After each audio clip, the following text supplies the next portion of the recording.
ప్రేక్షకులందరికీ నమస్కారం. ఈరోజు మన స్టూడియోలో ప్రముఖ ఆధ్యాత్మికవేత్త, వేదిక ఆస్ట్రాలజర్ గోనుగొంట్ల సురేష్ బాబు గారు ఉన్నారు. గురువుగారితో మాట్లాడేద్దాం. నమస్కారం గురుగారు. మణికంఠ గారు నమస్కారం అండి. జూన్ మాసంలో కుంభరాశి వారి పరిస్థితి ఓవరాల్గా ఈ నెల ఏ విధంగా ఉండబోతుంది గురుగారు? ప్రజెంట్ ఉన్న గ్రహస్థితి బట్టి ఎలాంటి జాగ్రత్తలు, రెమెడీస్ వీలు చేసుకోవాలి? మణికంఠ గారు, నాకు లాస్ట్ మంత్ కుంభరాశి కాల్స్ చాలా ఎక్కువ వచ్చినాయి. ఎక్కువ మంది, ఎందుకంటే కుంభరాశి వాళ్ళకి నాకు స్పెషల్ అటాచ్మెంట్. ఎందుకంటే నేను ఆస్ట్రాలజర్కి ఫస్ట్ వచ్చినప్పుడు ఇందులో ఉన్న శతభిష నక్షత్రం బాగా వైరల్ అయింది. అంటే నాకు లైఫ్ ఆస్ట్రాలజర్కి ఒక పాత్ ఇచ్చిన ఈ కుంభరాశి వాళ్ళు అనమాట. అక్కడి నుంచి ప్రతిసారి కుంభరాశి చేసిన వాళ్ళకి ఎక్కువగా నాకు కాల్స్ వస్తే ఎక్కువ వైరల్ కూడా అవుతూ ఉంటాయి అనమాట. ఈ కుంభరాశి కనుక మనం చూసుకుంటే చాలా మంచి శుభ పరిణామం. ఈ మనకి విశ్వవసు నామ సంవత్సరం జరిగింది. అంతకుముందు 5 yearsతో కంపేర్ చేస్తే వీళ్ళ ప్రాబ్లమ్స్ 70% తగ్గిపోతాయి. అందుకు ఒకటికి ఏలినాటి శని థర్డ్ ఫేజ్లోకి రావడంతో ఈ శని ప్రభావం బలహీనపడి బాగుంటుంది. రెండో ముఖ్యమైన ఇంపార్టెంట్ విషయం ఏంటంటే మే 14 నుంచి గురువు మారారండి. వీళ్ళకి గురువు మారిన ఒక 15 days వరకు వీళ్ళకి వేద ఉండటం వల్ల గురువు యొక్క ప్రభావం ఉండదు. కానీ జూన్ మంత్ 15th తర్వాత వీళ్ళకి ధన ప్రవాహం కలిసి వస్తుంది. అందుకని ఓవరాల్గా కనుక చూసుకుంటే కుంభరాశి వాళ్ళకి నాకు వచ్చిన కాల్స్ కానీ వాటి అందరికీ అదే చెప్తూ ఉంటా. ఇంపార్టెంట్ డిసిషన్స్ ఏమి తీసుకోవద్దండి. ఒక 2 months, లాస్ట్ 3 months నుంచి చెప్పుకుంటూ వస్తున్నాను. లాస్ట్ మంత్ కూడా చెప్పాను, ఆగండి, మే 15 తర్వాత ఇనిషియేట్ చేయండి, ధన ప్రవాహం వస్తుంది, కొత్తగా ఆపర్చునిటీస్ వచ్చేస్తాయి, అన్నీ కలిసి వచ్చే అవకాశం ఎక్కువగా ఉంది. అంటే అంతకుముందు పడే ప్రాబ్లమ్స్ 70% తగ్గిపోతాయండి. ఇంకా గురువు బాగా ఉపయోగం చేస్తున్నారు. మనకి ఇప్పుడు కనుక చూసుకుంటే జూన్ మంత్ ఎలా ఉందో చూద్దాం. మనకి వీళ్ళకి కుంభరాశి వాళ్ళు ధనిష్ట 3-4 పాదాలు, తర్వాత శతభిషం 1-2-3-4 పాదాలు, పూర్వభద్ర 1-2-3 పాదాలు అంతా మనకి కుంభరాశిలో ఉంటారు. పేరు బలం కనుక మనం చూసుకుంటే చాలా ఎక్కువ మంది పేరు బలం ఉన్న వాళ్ళంతా ఇందులోనే ఉంటారండి. ఎందుకంటే గు, గే, గో, సా, సి, సు, సే, సో, దా ఈ పేర్లన్నీ కామన్గా ఉంటాయి. సురేషు, సుబ్బారావు, సుబ్బలక్ష్మి, సీను, గోపి, మనకి చాలా ఉంటాయి. సునీత, సునీలు, ఈ పేర్లంతా ఇందులోనే ఉంటారనమాట. దానయ్య, తర్వాత దా అన్న పేరుతో కూడా, సో అన్న పేరుతో, ఇవన్నీ కామన్గా ఉంటాయి. గు అనే పేర్లు, గే అనే పేర్లు, గో అనే పేర్లు అంతా కూడా ఎక్కువగా పేరు బలం. అంటే మనకి డేట్ ఆఫ్ బర్త్ లేని వాళ్ళు కనుక నాకు ఎవరైనా ఫోన్ చేస్తే ఈ పేరు బలం ఉన్నవాళ్ళు ఇందులో ఎక్కువ మంది ఉంటారు అనమాట. మనకి ఆంధ్రాలో తెలుసు కదండి, ఎక్కువ పేర్లు ఈ పేర్లే ఎక్కువ ఉంటాయి అనమాట. కుంభరాశి వాళ్ళు కనుక పేరు బలం చూసుకుంటే ఈ అక్షరాలు మోరార్లెస్ ఇదే సౌండ్ ఉన్న వాళ్ళంతా కూడా మనకి కుంభరాశిలో వస్తారు. గ్రహస్థితిని బట్టి మనం కనుక చూసుకుంటే సూర్య సంచారం మిథున రాశిలో జూన్ 15వ తారీఖు స్టార్ట్ అవుతుందండి. బుధుని సంచారం మళ్ళీ అదే మిథున రాశిలో జూన్ 6వ తారీఖు స్టార్ట్ అవుతుంది. శుక్రుడు మీన రాశిలో వీళ్ళకి 31 తారీఖు, దాదాపు ఈ మంత్ అంటే జూన్ 29th వరకు కూడా వీళ్ళు మీన రాశిలో అక్కడే ఉన్నారండి. వీళ్ళకి లాస్ట్ 3-4 months నుంచి వాళ్ళకి శుక్రుడు అది అక్కడే ఉన్నారు. ఈ కుంభరాశి వాళ్ళకి విశేషమైన యోగ్యతను ఇస్తూ ఉన్నాడు అనమాట శుక్రుడు. కుజుడు వచ్చేటప్పటికి 7th హౌస్లోకి ఎంటర్ అవుతూ ఉన్నారండి. తర్వాత ఇవి వాళ్ళు వచ్చేటప్పటికి సింహరాశిలోకి కుజుడు ఎంటర్ అవుతున్నారు. ఈ యొక్క గ్రహస్థితిని బట్టి కనుక మనం చూసుకుంటే ఎలా ఉంది, మనకి సూక్ష్మ గోచారం, లఘు గోచారం అనే ఒక కాన్సెప్ట్ ఉందండి. మన మహర్షులు జ్యోతిష శాస్త్రంలో ఇచ్చారు. దీని ప్రకారం కనుక చూసుకుంటే వెరీ బ్రీఫ్గా వాళ్ళకి ఎలా ఉందో మనకంతా తెలుసుకోవచ్చు. ఇందులో వీళ్ళకి ఎలా ఉంటుందంటేనండి, 14వ తారీఖు ముందు సూర్యుడి వల్ల సూర్యుడు ఒక తటస్థంగా ఉంటారు, పెద్ద ఇబ్బంది పెట్టే పొజిషన్లో ఏముండరు. తర్వాత సూర్యుడు 14వ తారీఖు మారిన తర్వాత జూన్ 15th తర్వాత ఎలా ఉంటుందంటే మనోరజం, మనసులో కొంచెం విచారంకరంగా ఉండే అవకాశం ఎక్కువగా ఉంటుంది. శారీరకంగా అలసిపోతూ ఉంటారు. తర్వాత భార్యతోటి, పుత్రులతోటి చిన్నగా గొడవలు అయ్యే అవకాశం ఎక్కువగా ఉంటుంది. ఓవరాల్గా గ్రోత్ విషయంలో ఒక ఏమని చెప్తారంటే 15వ తారీఖు వరకు అంత వృద్ధి ఉండదు. కానీ 15 నుంచి గురువుకు బలం రావడంతో మారిన తర్వాత, సూర్యుడు మారిన తర్వాత ఒక విపరీత వేద, గోచార వేద ఉంటుంది. ధనం పోతుంది. పుత్రుల విషయంలో, ధనం విషయంలో చాలా బాగుంటుంది వీళ్ళకి. నాకు చాలామంది ఫోన్లు కూడా చేస్తుంటారు, మా అమ్మాయి పెళ్లి కాలేదండి, మా అబ్బాయి పెళ్లి కాలేదండి అవుతుందంటే ఈ రాశి వాళ్ళు ఎవరైనా గనక ఉంటే 15 తర్వాత వాళ్ళకి పెళ్లి సంబంధాలు వచ్చి పుత్రుల విషయంలో చాలా మంచి హ్యాపీ న్యూస్లు అన్నీ వింటూ ఉంటారండి. పిల్లల ఎడ్యుకేషన్ విషయంలో కానివ్వండి, ధనం విషయంలో. అప్పటిదాకా వీళ్ళ యొక్క మాటకి విలువ లేకుండా ఉంటే విపరీతంగా విలువ రావటం, ఇవన్నీ గురుడు యొక్క ప్రభావం వల్ల అంతా చక్కగా ఉంటుంది వీళ్ళకి. మన సూర్యుడు వీళ్ళకి మిక్స్డ్ రిజల్ట్ ఇస్తున్నారండి. 5వ హౌస్లో మారంగానే ఏమవుతుందంటే 5th హౌస్లో ఉండి 11th హౌస్లో దృష్టి చూస్తూ ఉంటారు అనమాట. 5th హౌస్లో సూర్యుడు ఉండటం వల్ల ఏమవుతుందంటే, సూర్యుడు 5th హౌస్లో ఉండటం వల్ల దేహలాస్యం, మనస్తాపం, సుహృత్వేషం, ధనవ్యయం, బుద్ధి చాంచల్యమాప్నోతి, పంచమ రవి సంయుతే. పంచమంలో కనుక ఎప్పుడైతే రవి కనుక కనెక్ట్ అయ్యి ఉన్నాడో ఏమవుతుందంటే దేహలాస్యం, శారీరకంగా అలసిపోతూ ఉంటారంట. అంతేకాని మనస్తాపం ఏదో ఏంటి నాకు ఏమీ లేదు ఎన్ని కష్టపడుతున్నాను ముందుకెళ్ళట్లేదు ఏమవుతుందని బాధపడుతూ ఉంటారన్నమాట. అంతేకాని సుహృద్వేషం, ఈ టైంలో వీళ్ళకి స్నేహితుల వల్ల ఇబ్బందులు వచ్చేసే అవకాశం ఎక్కువగా ఉంటుంది.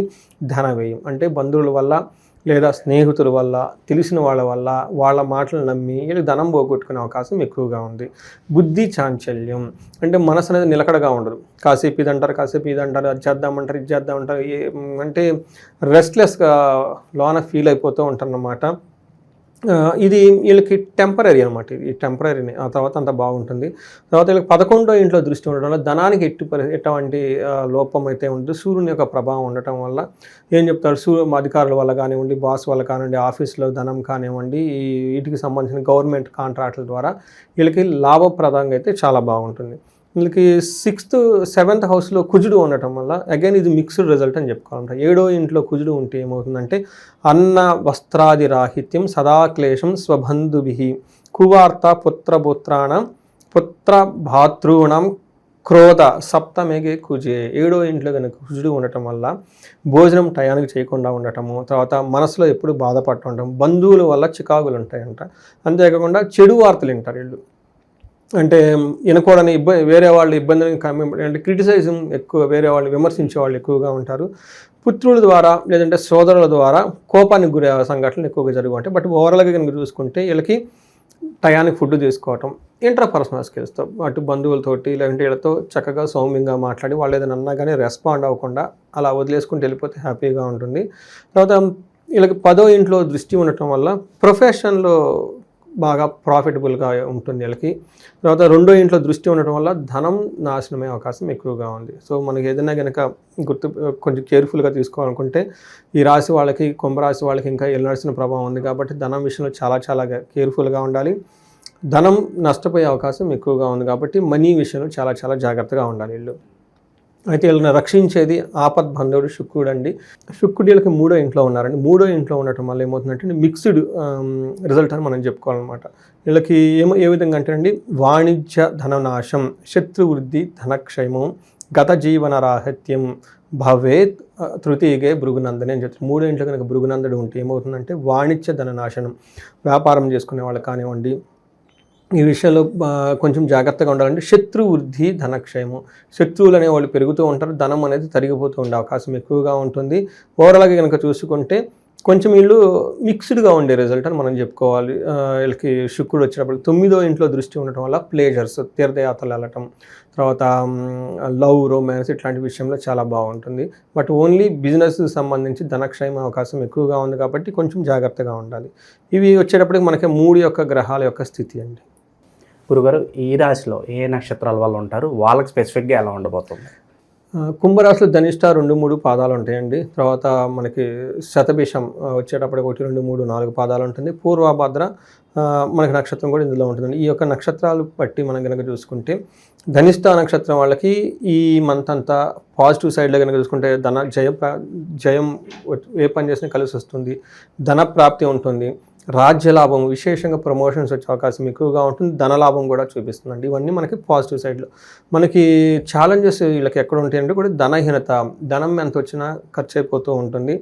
తర్వాత బంధించబడినట్లు ఉండే సిచ్యువేషన్స్ ఎక్కువగా ఉంటుంది, భయపడే సిచ్యువేషన్స్ వచ్చే అవకాశం ఎక్కువగా ఉంటుంది. ఇవి 3 వచ్చేటప్పటికి నెగిటివ్ సైడ్లో ఉంటుంది.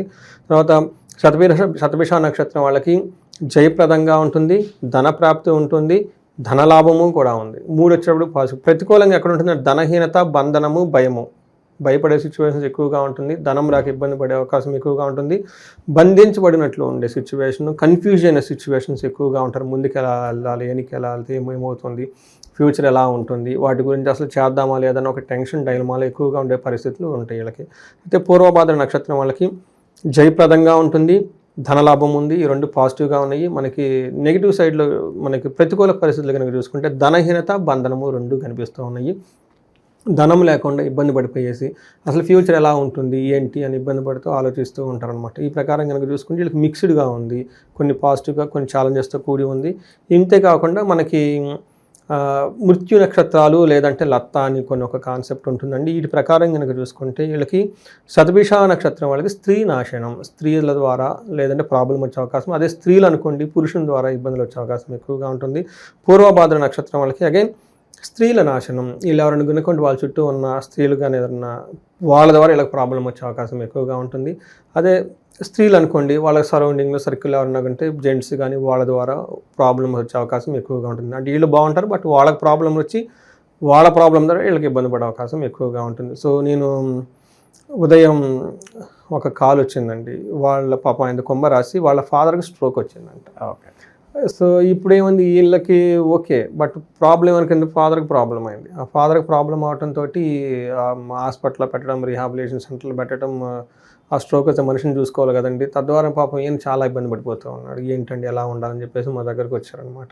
సో ఇలా మనకి ఏమవుతుందంటేనండి స్త్రీ నాశనం లేదా పురుష నాశనం అని చెప్తారు, అంటే వాళ్ళ ద్వారా ఇలా ప్రాబ్లమ్స్ వచ్చేస్తూ ఉంటాయి అనమాట. ఇది కుంభరాశి వాళ్ళకి ఈ ప్రకారంగా అన్నీ ఉంటాయండి. గురుగారు, స్థానచలనం కలిసి వస్తుంది అంటారు, అంటే ఉద్యోగ మార్పు ఒక కంపెనీ నుంచి ఇంకో కంపెనీ మారినా కూడా కలిసి వస్తుంది అంటారు, లేదంటే అంతగా కలిసి రాదంటారు? లేదండి, కుంభరాశి వాళ్ళకి చాలా ప్రోగ్రెసివ్గా ఉందండి. మార్పు ఏదైనా వస్తే దాన్ని యాక్సెప్ట్ చేసి ముందుకెళ్ళొచ్చు. ఇక ఎవరైతే దూర ప్రయాణాలు చేస్తున్నారో వాళ్ళకి ఏదన్నా సూచన ఉందా? ఈ టైంలో మార్పు వస్తుందండి, ఏది వచ్చినా యాక్సెప్టబుల్. వాళ్ళకి ఏది వచ్చినా ఒక ఆపర్చునిటీగా తీసుకుని వెళ్ళిపోవాలి. ఫారెన్ వెళ్ళడానికి ఆపర్చునిటీ వెళ్ళిపోండి. అప్పటిదాకా ఏదైనా ఇల్లు కడదామని ఆగినా కట్టండి. పెళ్ళి ఏదైనా కావాలంటే ఈ టైంలో చేస్తే కలిసి వస్తుంది. ఎందుకంటే కుంభరాశి వాళ్ళకి మే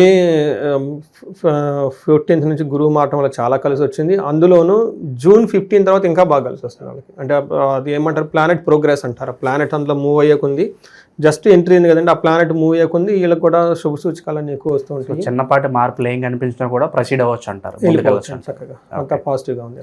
గురుగారు, ప్రజెంట్ ఉన్న గ్రహస్థితి బట్టి కుంభరాశి వాళ్ళు ఎలాంటి పరిహారాలు చేసుకోవడం ద్వారా మంచి ఫలితాలు ఉంటాయి అంటారు? వీళ్ళకి ఒకటి ధనహీనత, 2 బంధనము, 2 ప్రాబ్లమ్స్ కనిపిస్తుంది. కొన్ని నక్షత్రం వాళ్ళకి రాజ్యలాభం కూడా చూపిస్తుందండి. ధనిష్ట నక్షత్రం ప్రమోషన్స్ వచ్చే అవకాశం ఎక్కువగా ఉంది. ఒకటి జయప్రదంగా ఉంటుంది, ధన ప్రవాహం అంతా బాగుంది, అంతా పాజిటివ్ సైడ్. బట్ వీళ్ళకి ప్రాబ్లమ్స్ ఏంటంటే బంధనము, బంధించబడినట్లు ఉంటుందండి.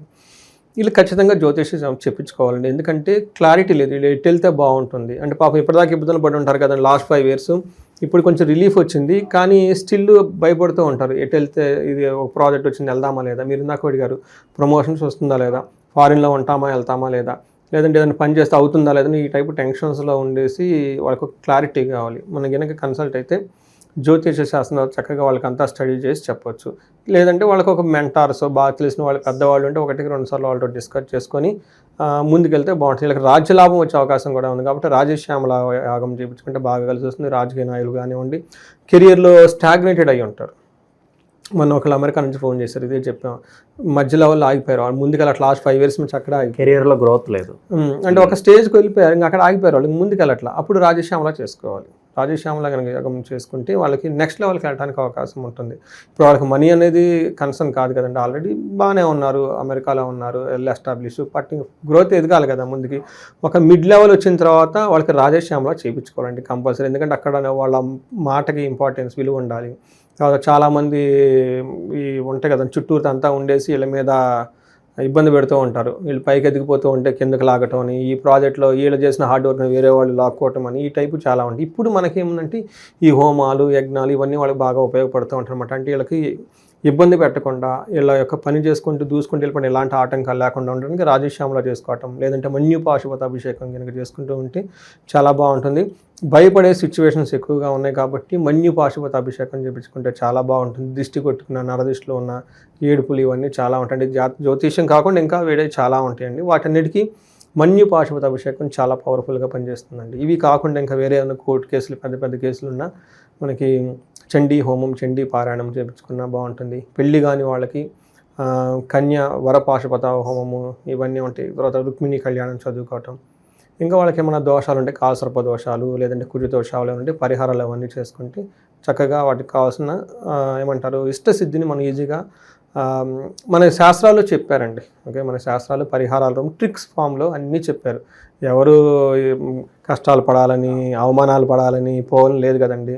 స్తోత్రాలు, వేదాలు, మంత్రాలు, శాస్త్రాలు నేను ఎదుటి వాళ్ళకి హెల్ప్ చేయడానికి. ఈ జీవితంలో మనకి ఛాలెంజెస్ ఉంటాయి, ధర్మార్థ కామ మోక్షాలు సాధించేటప్పుడు ఛాలెంజెస్ ఉంటాయి కదండి, వాటిని అధిగమించడానికి ఇవన్నీ ఉన్నాయి. బట్ ఏమంటే ప్రాపర్గా మంచి వాళ్ళని కనెక్ట్ అయ్యి ఓకే, గురువులు యాస్ట్రాలజీని అప్రోచ్ అయ్యి 1-2 సార్లు జాతకం చూపించుకొని పరిహారాలు చేయించుకుంటే త్వరగా రిజల్ట్ వచ్చేస్తుందండి. మీ మాటల ద్వారా కుంభరాశి వాళ్ళందరికీ కూడా మంచి ధైర్యాన్ని కల్పించారు. ఓవరాల్గా ఈ నెల వీళ్ళందరికీ ఎలా ఉంటుంది, ఎలాంటి రెమెడీస్ చేసుకోవాలి, చాలా బాగా వివరించారు గురుగారు. ధన్యవాదాలు. ధన్యవాదాలు.